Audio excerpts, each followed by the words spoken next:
I'm on here speaking today to hopefully inspire and motivate people. Um, that when things maybe don't look the best or don't really go the way you plan, that you can you can make things happen. Um, I I'm basically gonna be talking about how I um growing up as a child, I never really thought I'd live on my own, let alone live in a different city. I'm really proud of that accomplishment. Um, basically, so I grew up with living with my mom and my stepdad because my parents got a divorce. So when I was younger, they were never married when I was around.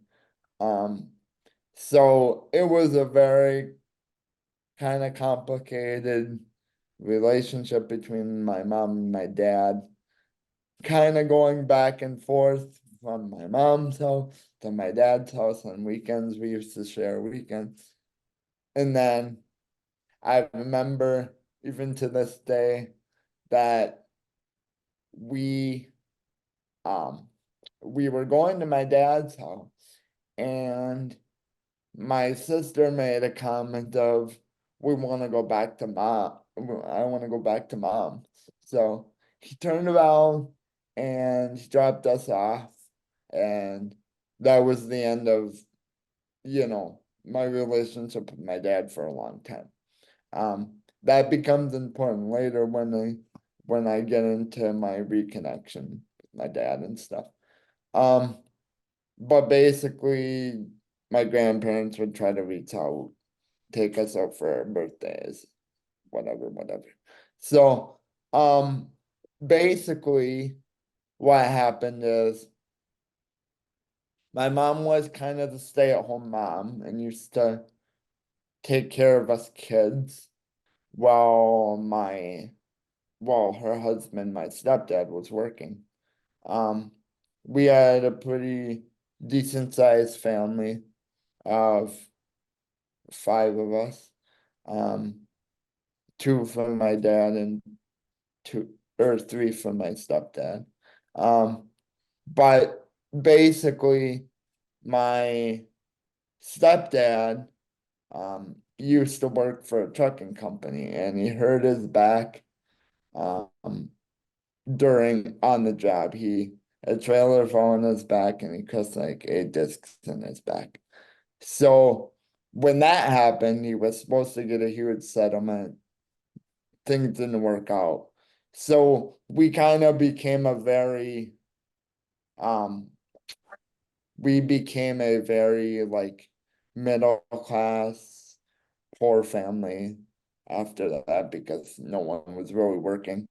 Um a lot me, my sister who was autistic, and him were all collecting disability.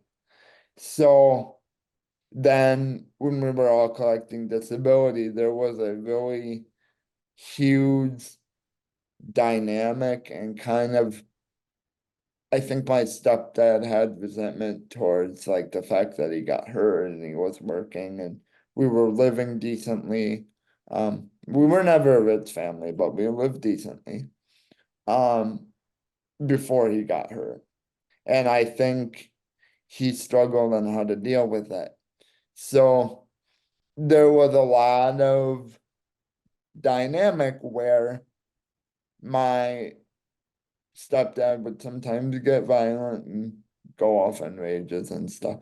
So it it began to be a very like uncomfortable situation for me to live in. And I kind of just had agreed to the fact that I was gonna be stuck with it because for a long time I was too scared. I was nervous. I was scared of like what the repercussions would be if I said something at school and if the school sent somebody out to investigate something. But there were a couple times I spoke up. The school had helped me with a lot of in high school, I had some problems with my teeth, and my my my mom and stepdad didn't really take action on it, but eventually I got that cleared out. The school had helped me with a lot of things. Um, there were there were a lot of challenges I had growing up. Um, being able to use, oh, sorry. Um, being able to do things like use the bathroom were challenging, and the therapist helped me through that. I was in different types of therapy.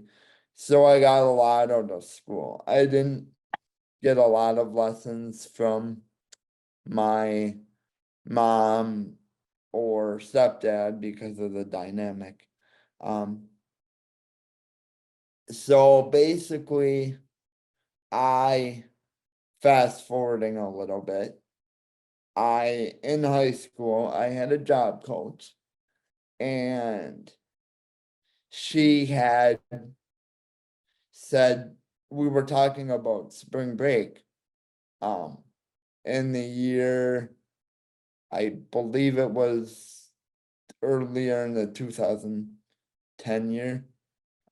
This was so long ago now. But I basically, she said, "What are you gonna do for spring break?" And I said, "Well, I don't really like spring break. I like to be, you know, at school with my friends. At least, at least I know in school I'm getting, you know, more meals than I would maybe get at home because my mom wasn't the biggest cook, and we typically only had one meal unless we had like cereal or something in the house to eat for breakfast. Um, we could eat cereal, but my mom wasn't the biggest like I'm gonna make breakfast thing person, or like always making sure we had breakfast. There was kind of just hoping something was in the house.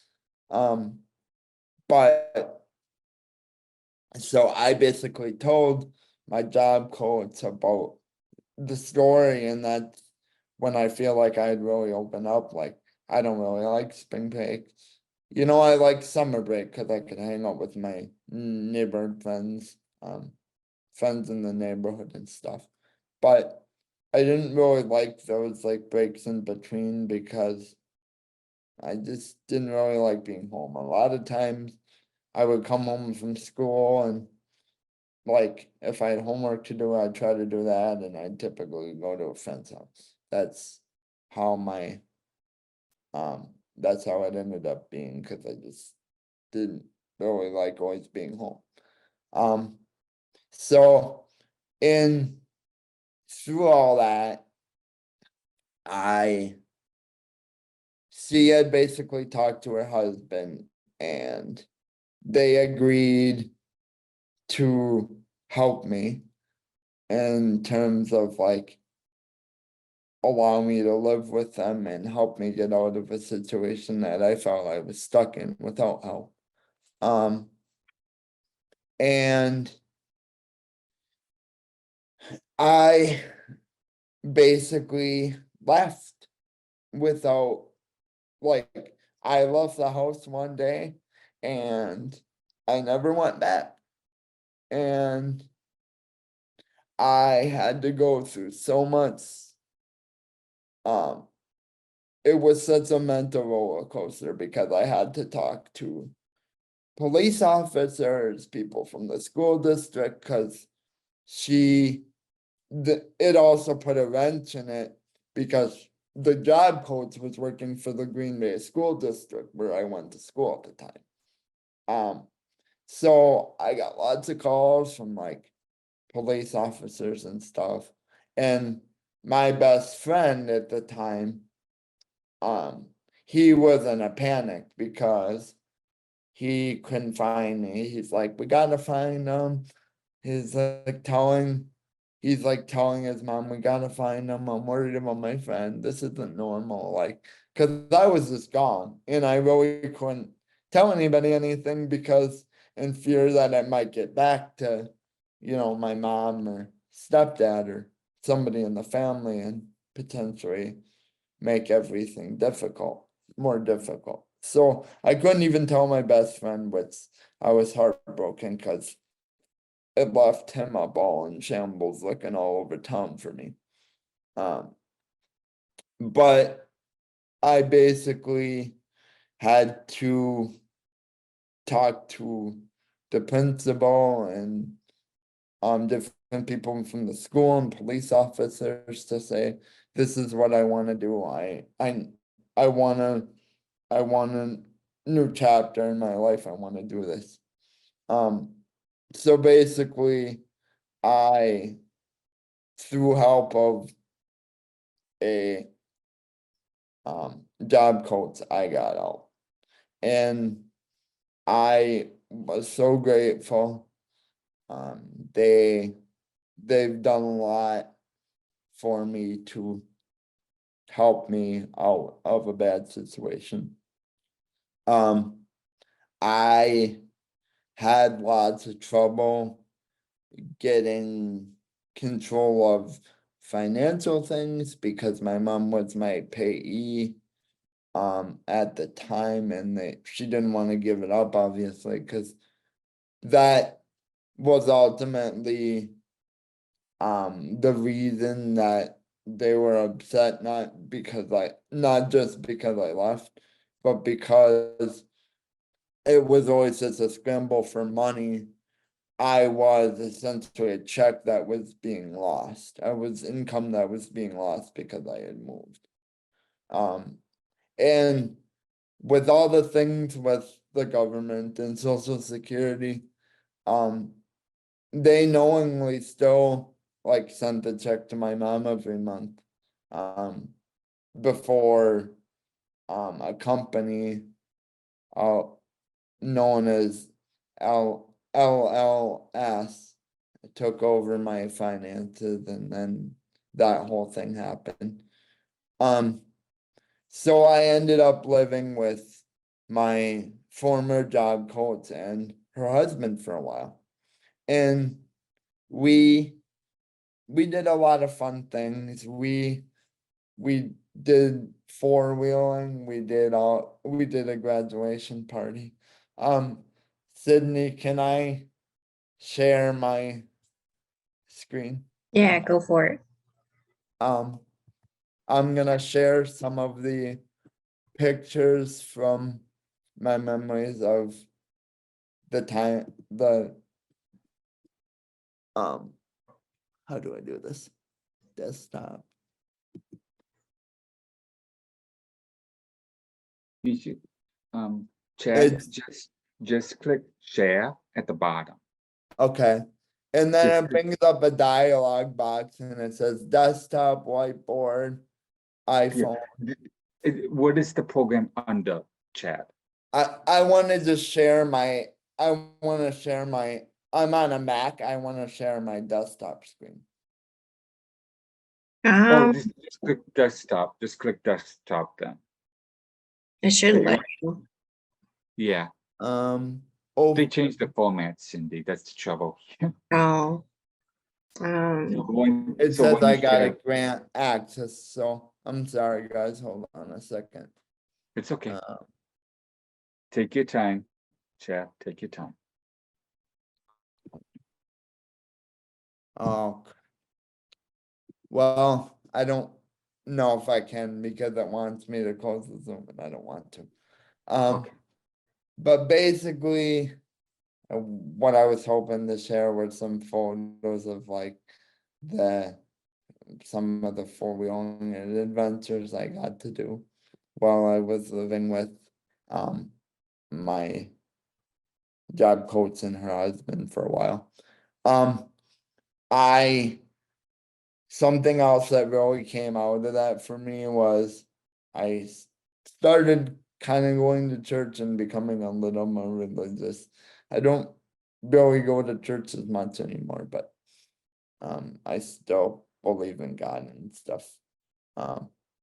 But so this so that family had done a lot of things for me, and I'm grateful um for everything they've done. But I was then put in another awkward situation of uncomfortableness and um just another weird scenario where the job coach was kind of going back and forth on, the timing in which I had to kind of move. Okay. Because she would say, like, one day she'd be like, well, you're welcome here as long as you need to stay. And then another day it felt like, you know, I want my time back with my husband, so you need to look for a place. So basically, I ended up Wow. filling out some applications for some Green Bay apartment. But then things got even weirder. I we had a disagreement of something, and she had talked about, like, they had a full furnished basement and stuff with, like, an entertainment room, and there was like a little extra bedroom down there. So her idea was like, we're I'm gonna move you down there so you can feel what it's like to have an apartment and get ready for what that looks like. So I, I didn't really love it because I had to crawl up and down the stairs, which is kind of, I could do it, but it wasn't ideal for everyday thing. Um, but basically, we had originally kind of looked at that in an idea, but she had been upset with me for something. Um, and then she decided, while I was at school, she was gonna take it upon herself to start moving my stuff downstairs. And things just really started getting weird. Like, you have to call if you want to come upstairs, and like, then, like, you can come upstairs for dinner, but then you should go back down. Like, it became very weird. Like, I would come home and just want to go downstairs and be on my own, and I just started not to feel comfortable. Um, so um I I had then reached out to um my friend Zane at the time. I was very close with his family. Um, he was the person I was just kind of talking about. I met him through school. He was a neighborhood friend of mine that I would go and see after school, or sometimes we even had it to where the bus was willing to drop me off there. Um, so I would spend a lot of time with him, and he him and his mom kind of took me into their home, and that was a temporary solution. We had to share his bedroom, so tensions kind of got high, and then but November 9th of 2012 is when I started my journey on my own. I got a call from a Green Bay apartment that had a handicap accessible apartment ready. And due to the nature of where my friend and I were at, where Zane and I were at, I thought it was a good time to like move on, because I didn't want to lose our friendship. And I know part of it was because he had a girlfriend, and sometimes he would have to come home to help me um shower and different things. So tensions were getting high because we were sharing the same space in a bedroom. Um, but so moved I had moved into my own apartment in 2012. I'm always thankful for his mother who helped me get a lot of my basic necessity things that I needed to get ready to move in. And that is where my whole journey started with living on my own. I then had lived in Green Bay for a long time, and I always had the intention of living in Green Bay for at least a while. I never thought I'd live in a different city in Madison, or in Wisconsin rather. Him and I then took a trip down here because, I don't know why. I don't even know how it came to be. We found out that one of the local, like, coach buses could accommodate wheelchairs. So it's like, wouldn't it be fun to see something new? Because I haven't done a lot of traveling in my life. I am basically New Green Bay and New Green Bay from the inside out, and didn't really know. Even in Wisconsin, I didn't really know a lot about other cities. So him and I took a couple trips down here in the past, and I was like, wow, after living in Green Bay for so long and relying on transportation, the time I spent down here in Madison, I was like, wow, this is great. I can get on a bus and pretty much go wherever I want when I wanted. That wasn't a normal thing in Green Bay, especially on the weekends. Um, and on weekends I feel like is when I do most things because I'm busy during the week doing other things. Um, so I was like, wow, I really like this idea of being able to be accommodated and have options. I really like this. So what most of you don't know on this call, except for Brett, is I actually used to live here before I came down here the second time. I moved here in 2018 originally, and I'm thankful for Brett because without Brett I wouldn't have really had anybody at the time. I had moved down here and was all excited about the new opportunity. And then I just really felt like I couldn't really find my footing and I missed my friends and I was kind of lost. And my grandma wasn't doing well, so I actually moved back to Green Bay for a little bit. I had I was able to I only lived here for 8 months. I was able to get out of my lease early due to my grandma, um, and wanting to spend more time with her. But what I didn't know at the time is my best friend Zane, when COVID hit, he had gotten really sick and he unfortunately passed away in 2021. So that year or so I was gone, or a little bit, I would say a little bit more than a year, year and a half, I was in Green Bay. I got to spend a lot of time with him, um, and a little bit of time with my grandma. So I don't regret what I did one bit. I think I think it gave me some time to realize I needed to be ready for this. And when I went back to Green Bay, I didn't really even think I was coming back here. But then, COVID happened and things started changing and transportation started getting worse. And I was like, you know, maybe I'm ready.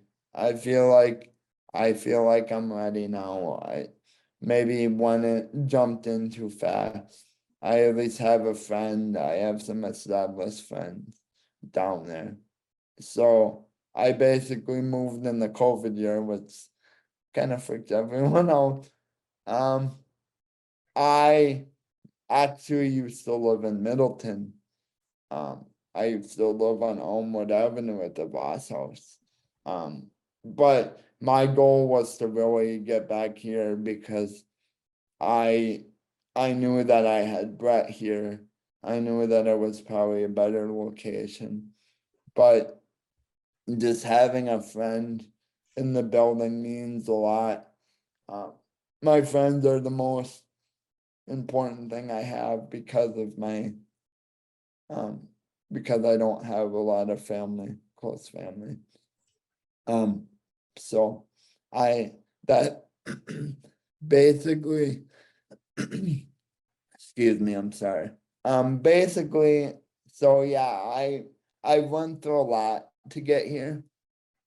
I never thought I'd be here, but I've enjoyed everything, like all the stress, all the emotion, stuff I still deal with today. It's all worth it because now I'm doing advocacy work and I'm making a difference. And I hope that my story inspires everyone on this call to realize it doesn't have to look the same way it looks for me. Um, I hope that people don't have to live in broken families and deal with some of the stuff I've had to deal with. Um, but more to say to people, it's okay. Like, I spent so much of my life worrying about what other people would think or what other people would say. And that's why I was really afraid to make leaps and make changes because I would get a lot of opinions and it would kind of turn me away.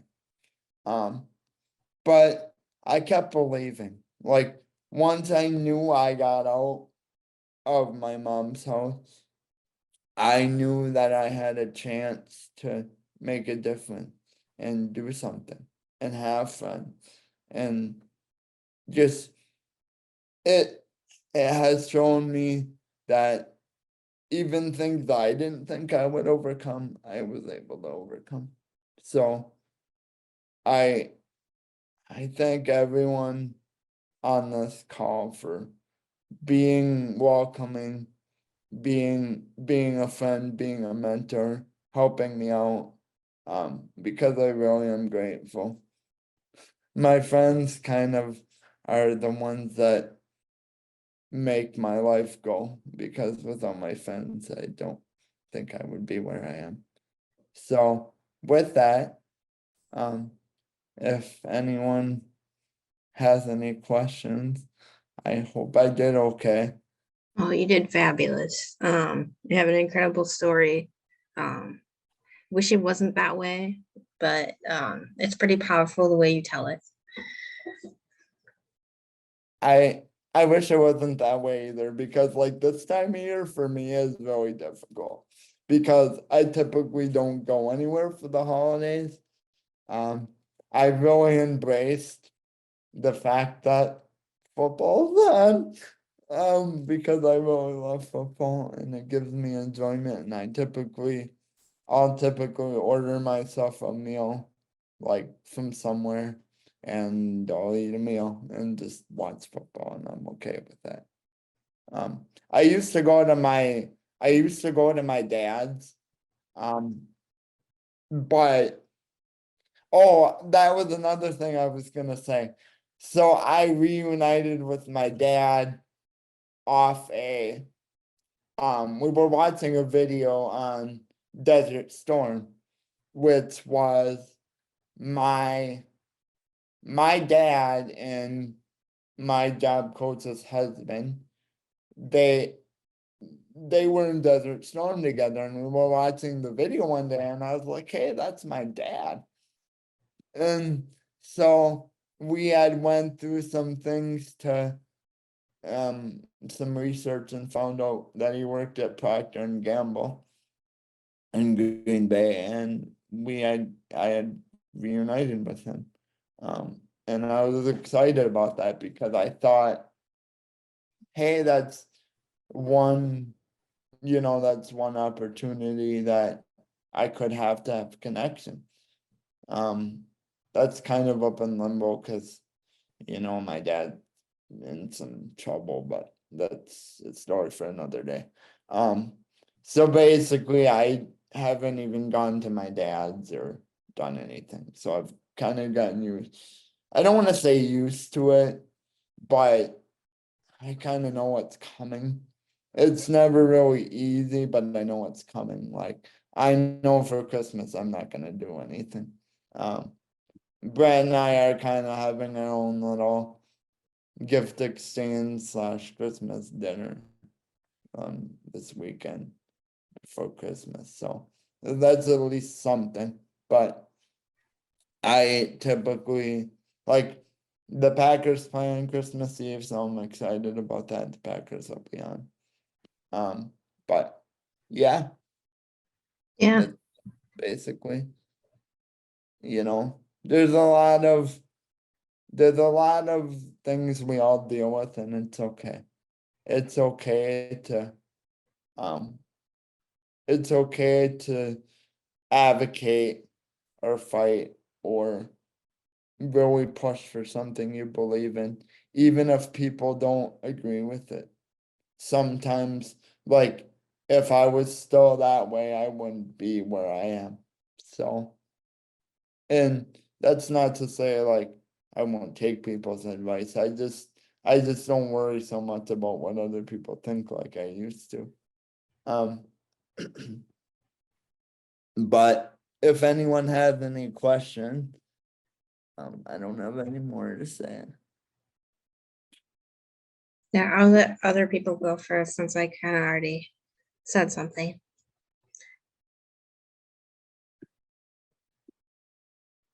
Hey, Chad, it's Gaynell.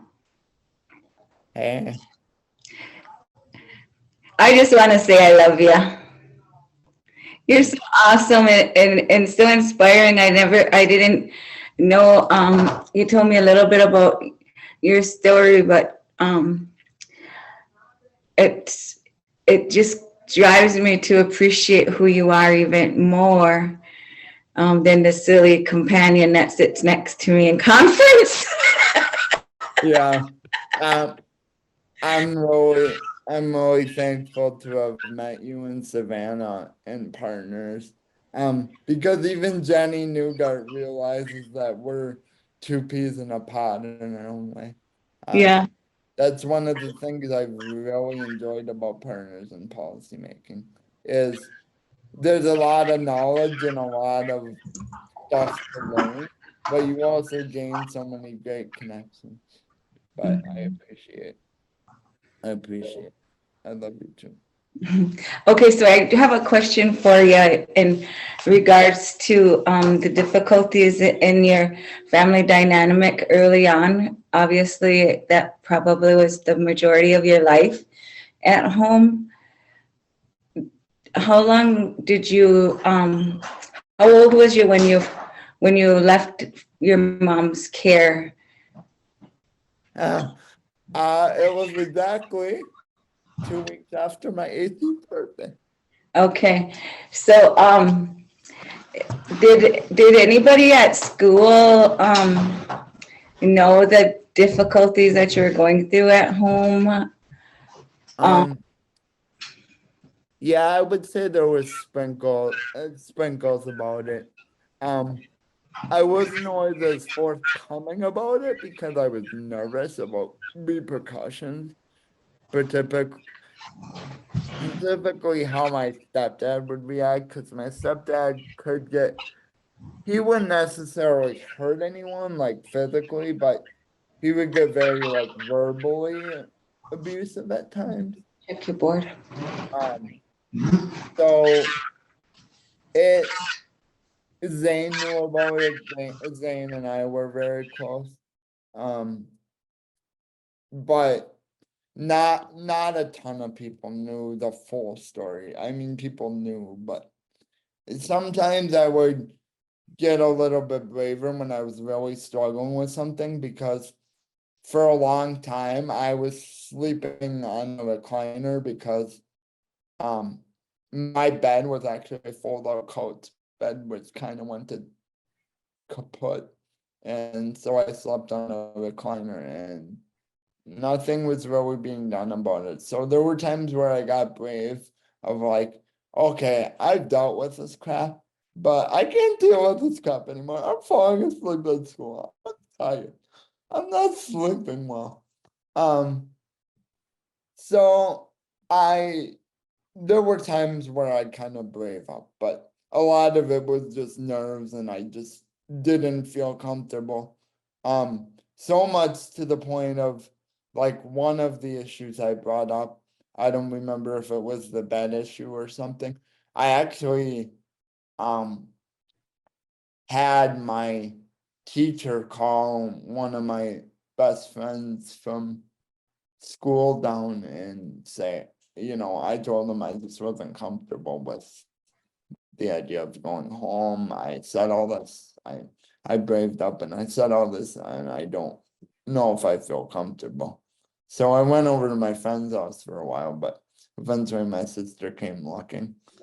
I typically knew that when I said something, I knew what I was gonna get. I knew there was gonna be repercussions. I knew there was gonna be anger because they didn't want anyone to know. They didn't want anyone to know that we didn't necessarily always live in the best situation.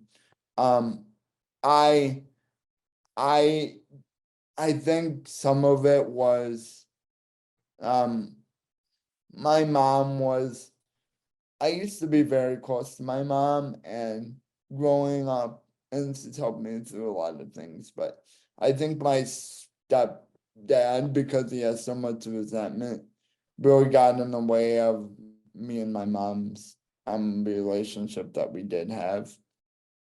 Um, but yeah, to answer your question, people knew, but I wasn't as forthcoming as I could have. Okay, thank you. I just admire your bravery and how much you've obviously had grown from that, because it saddens me to hear. So I just imagine how it was to live that and being with having a disability and needing support that you Yeah. don't have. Yeah. So considering that, Chad, is there any is there any is there any platform that you see for yourself regarding that, or do you think you're not ready to share that part of your life to maybe help children that are in this situation? I don't know. That's really difficult. And Well, it is difficult. And I didn't necessarily realize that this was going to happen or turn out this way or even happen at all. There was a long time where I thought it just wasn't meant for me, because I couldn't have asked somebody from school to like help me, I'm stuck, help me get out. And uh a a co a coach and her husband took that step and took me in and helped me. Something happened there too, unfortunately, that we don't no longer have a relationship. But I'm still grateful for the help, because that's where it all started. But I think for kids that are going through it, like, I think the best lessons I learned is like lean on the people you have, lean on your friends, lean on the people that care about you, because you're gonna be lost and you're gonna be very emotional and very lonely if you don't. And honestly, I had a lot of friends I saw in school, but because of the difficulties with dynamic and being able to go out and socialize with people, I didn't really see a lot of people outside of that. That's why I was lucky to have Zane, who lived in the neighborhood, and I could go and spend time at his house. But I was kind of the stinky kid and stuff. There was a lot of things about my life that didn't necessarily draw people to me, but the people that did like me because I had a good personality. But yeah, that's a tough question because it's all situational.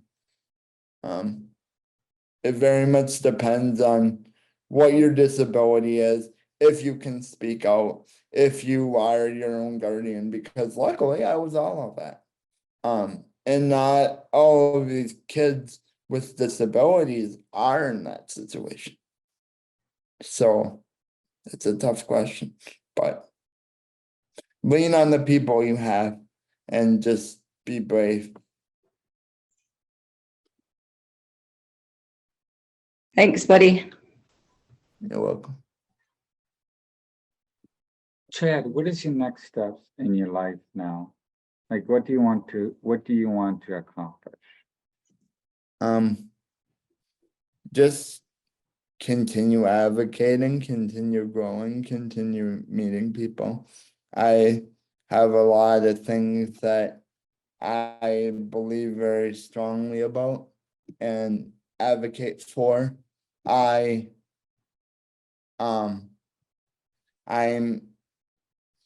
it's funny, me and Gaynell were just talking about partners, but I feel like partners in policy making is a next big step for me. And hopes to grow my advocacy journey and my relationship with legislators so that I can influence decisions on things I care about. I think I hope to sometime hopefully find the special someone and see what that all turns into be. But I'm kind of just taking everything as it comes and enjoying the opportunities I have in front of me. But I think it's just continuing to grow and continuing to try to make a difference and help people. Because a lot of the advocates that I know and friends that I know are passionate about the same issues. So I hope that answered your question.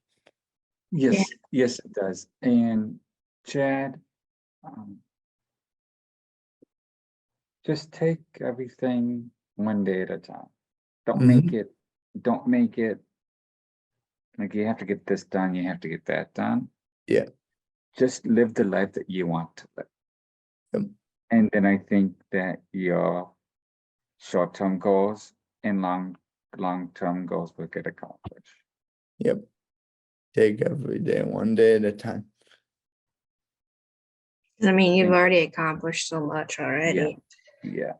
And I'm glad that Brett introduced me to you. Like I think it's been like over a year now. Yeah, It was before I baby. started with people first, I believe in January of last year-ish. Ah, Something like that. so almost a year. So yeah, I'm thankful for Brett because Brett has brought me a lot of joy and happiness in some of the hardest times, but he's also connected me with people that I know can share my journey with and kind of lean on for help or support.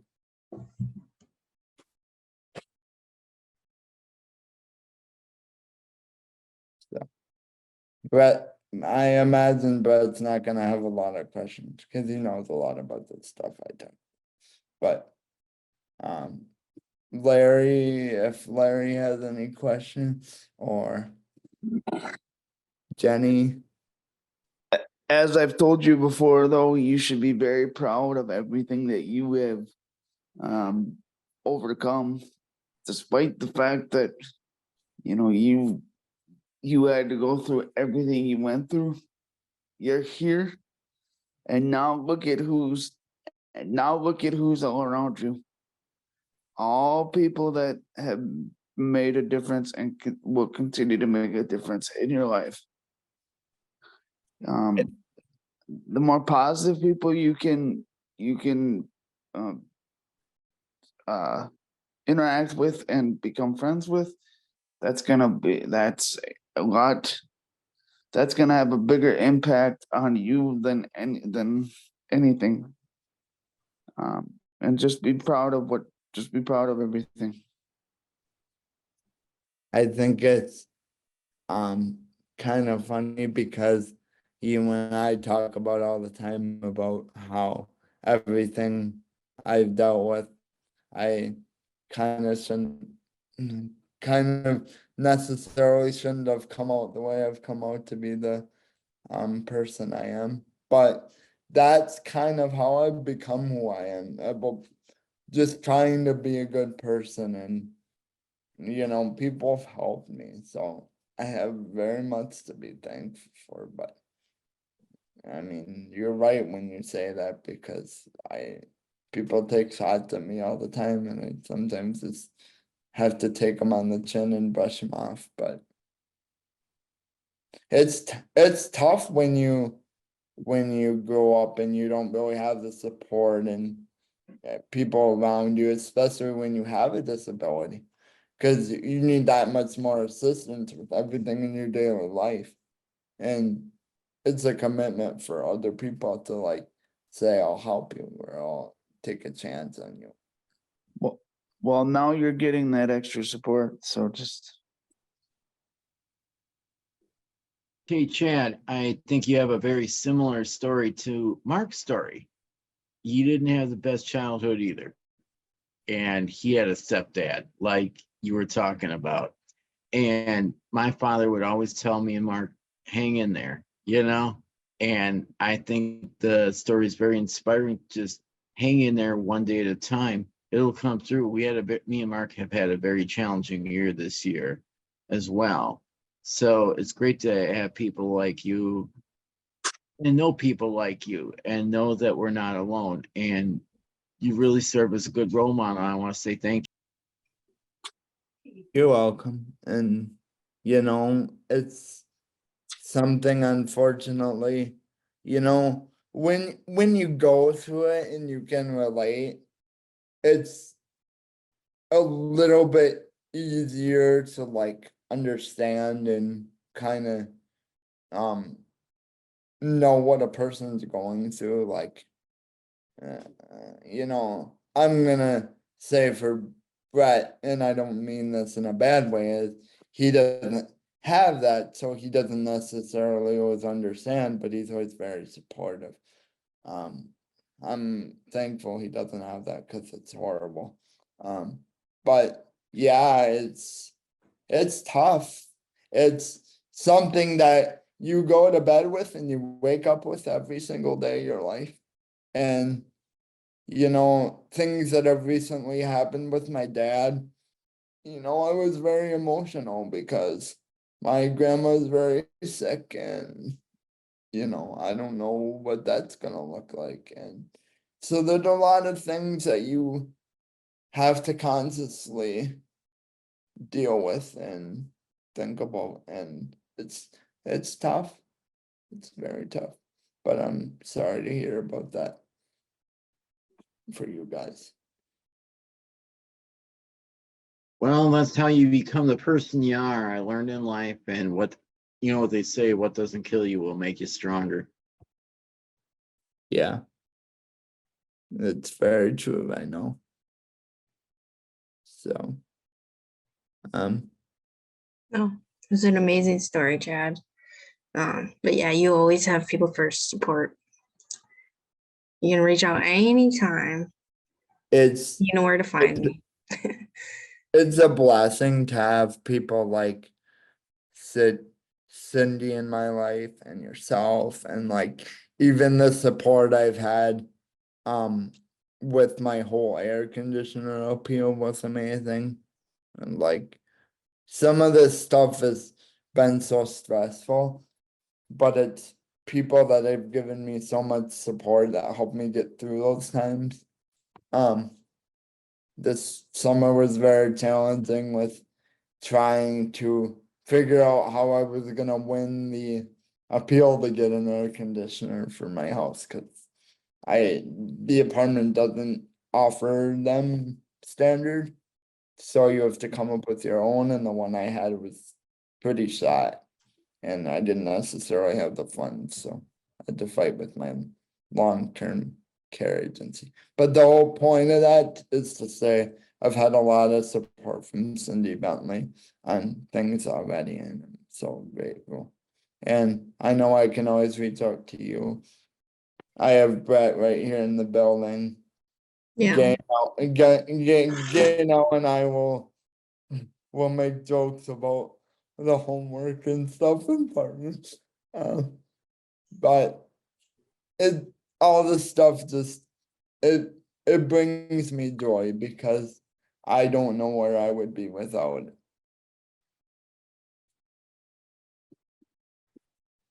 So thank you.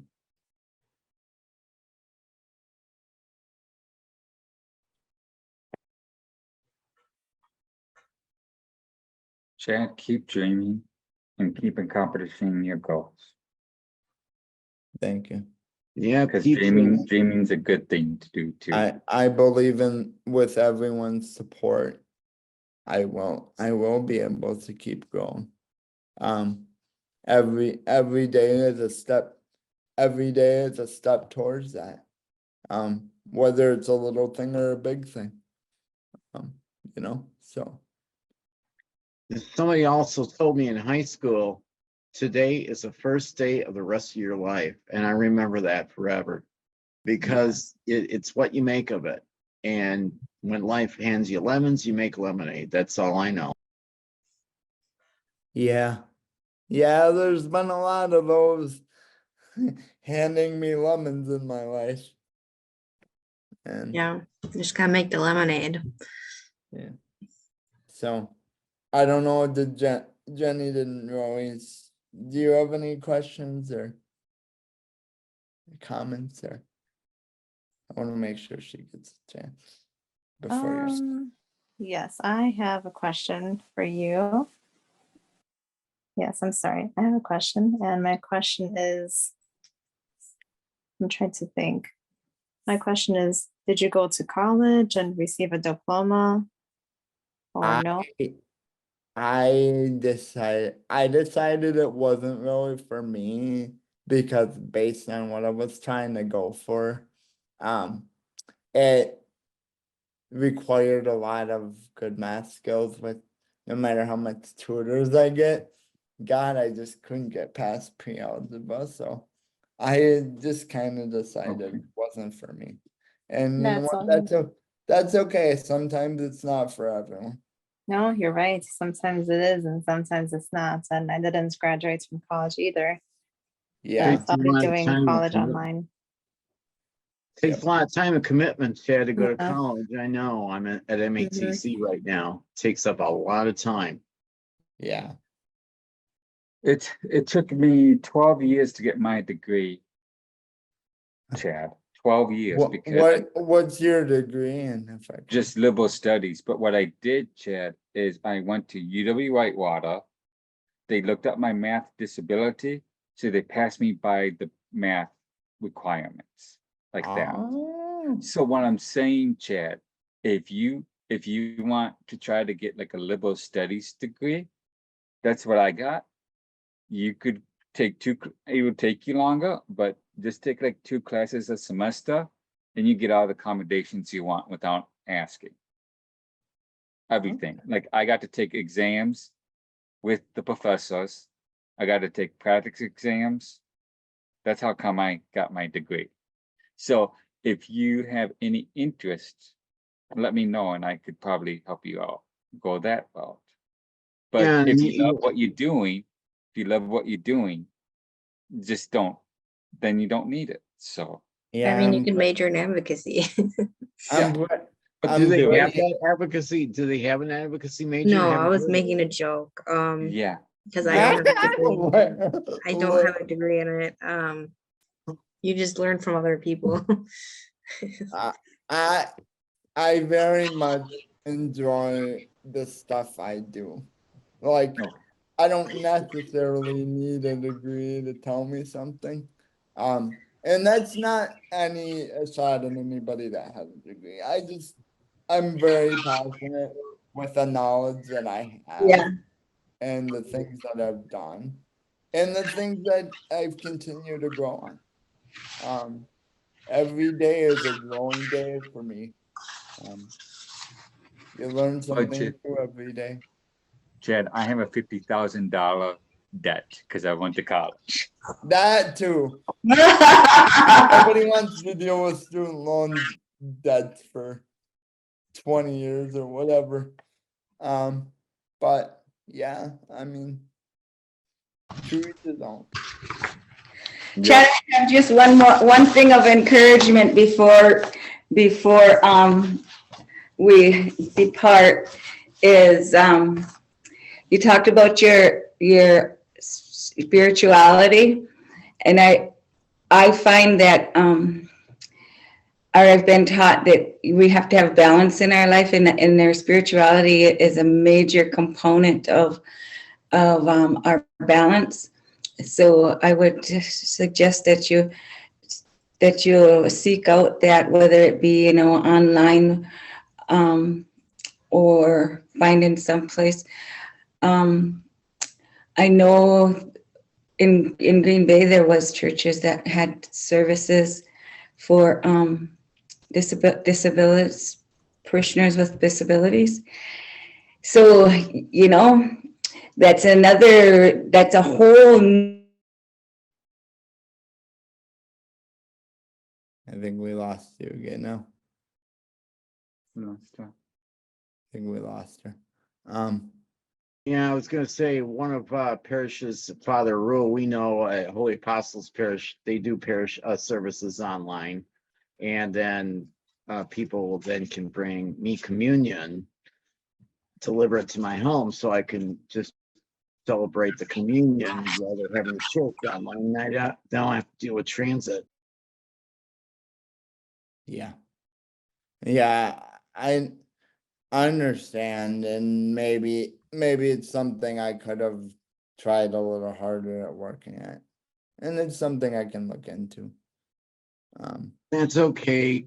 God looks at our heart anyway. Right.